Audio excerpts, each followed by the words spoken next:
Hello,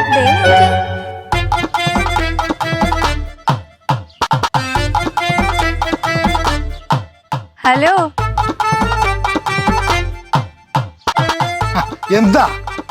അതാ ഞാനും ചോദിക്കുന്നത്, എന്താണ്? എന്ത് മൊത്തത്തില് തൈര് മിക്സ് ചെയ്ത് കുക്കുമ്പർ ഇടാൻ പാടില്ലേ? അതൊക്കെ ചെയ്യാം, പക്ഷെ ഇത് കണക്കുള്ള കലാപരിപാടികളൊന്നും ഇതിനു മുൻപ് ഇവിടെ കണ്ടിട്ടില്ലല്ലോ, അതുകൊണ്ട് ചോദിച്ചതാ. ചോദിക്കാൻ മാത്രം എന്താ? ഫ്രിഡ്ജ് തുറന്നപ്പോ ഇത്തിരി തൈരും കുക്കുമ്പർ ഇരിക്കണുണ്ട്, അടുത്ത് മുഖത്ത് വരട്ടി. അയ്യോ, അതൊരു വല്ലാത്ത തോന്നലായി പോയി കേട്ടോ.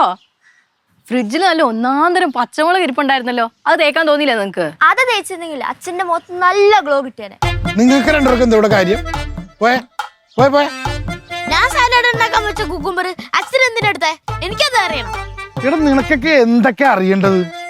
ഒന്ന് പോവോ? അയ്യോ പിള്ളേരെ, നിങ്ങൾ പോ. നിങ്ങളുടെ അച്ഛൻ ചൂടത്ത് ആശ്വാസം കിട്ടാൻ വേണ്ടി ചെയ്യുന്നതായിരിക്കും. നിങ്ങളായിട്ട് ശല്യം ചെയ്യണ്ട, നിങ്ങൾ ചെല്ല്. ഓ, ഞങ്ങള് നോക്കോളാം. പാടാവി നമുക്ക്.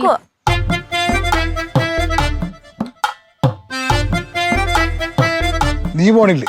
ഞാൻ പൊക്കോളാം, പക്ഷെ അതിനു മുൻപ് ഞാൻ ഒരു കാര്യം ചോദിക്കട്ടെ. എന്താ? ഭാര്യ ചെറുപ്പായതുകൊണ്ടും മക്കൾ അച്ഛനെ വയസ്സെന്ന് വിളിച്ച് കളിയാക്കിയതിന്റെയും കോംപ്ലക്സ് മാറ്റാനാണോ ഈ കാട്ടിക്കൂട്ടലൊക്കെ? നീ ഒന്ന് പോകുന്നുണ്ടോ?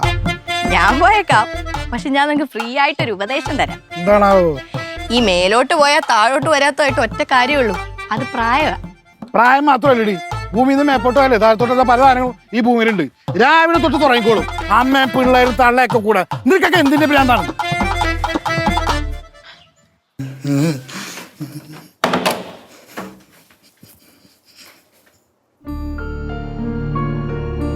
ആവണി,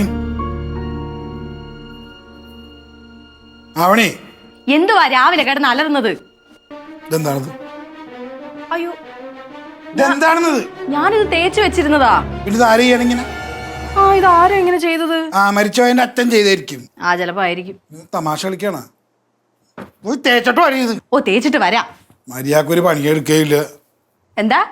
മര്യാദക്കൊരു പണിയെടുക്കയില്ല എന്ന്. ഞാനിവിടെ എന്ത് പണിയാണ് മര്യാദയ്ക്ക് എടുക്കാത്തത്? നീ പറഞ്ഞിട്ട് ഇവിടെ മല പറിക്കണ പണിയാണല്ലേ? എന്നാലേ തന്നെ അങ്ങ് പോയി തേച്ചാ മതി. ഏട്ടനെ ഏറ്റത്തി രാവിലെ തന്നെ തുടങ്ങിയില്ല. അത് തന്നെ.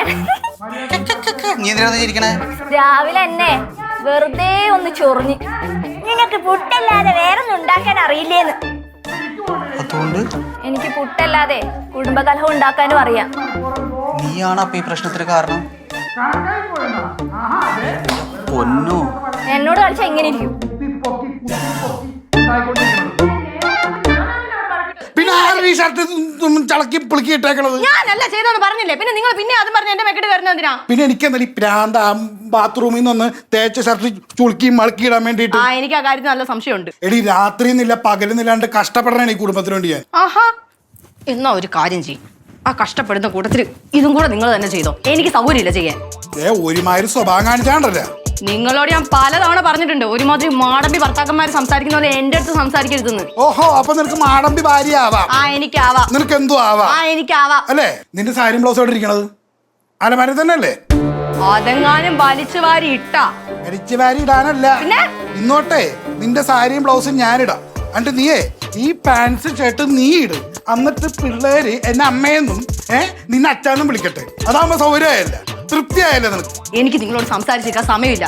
എനിക്ക് അടുക്കളയിൽ 100 കൂട്ടം പണിയുണ്ട്. നിങ്ങൾ ഇവിടെ നിന്ന് എന്തേലും കാണിക്കും. ഒരു ഷെഫ് വന്നേക്കണ എടുത്ത 100 കൂട്ടം പണി ആരും വെക്കാൻ കൊള്ളൂലേ? ഉണ്ടാക്കി മേശപ്പുറത്ത് കൊണ്ട് വെക്കുന്നത് വെട്ടി വിഴുങ്ങുന്നുണ്ടല്ലോ. ആ, വെട്ടി വിഴുങ്ങും. ഞാനാണ് കൊണ്ടുവരണത് ആ ഭക്ഷണമൊക്കെ. ആ ഭക്ഷണം കൊണ്ടുവരുന്നല്ല, അതിവിടെ അടുക്കളയിൽ കിടന്ന് ഉണ്ടാക്കുന്നതാ. അത് തന്നെ ഉണ്ടായി വരുന്നതല്ല. നീ ഉണ്ടാക്കുന്നത് ബഹളം മാത്രമാണ് ഈ വീട്ടില്. എന്റെ സ്വഭാവം മാറ്റിയാലുണ്ടല്ലോ, നിങ്ങൾക്കെന്നെ ശരിക്കും അറിയത്തില്ല. ആ, എന്തൊരു കഷ്ടവും നോക്കത്. ഒരൊറ്റ പൊട്ടിക്കാന്ന് വിചാരിച്ചാലാ തിരിച്ചങ്ങനെ തന്നാലാ.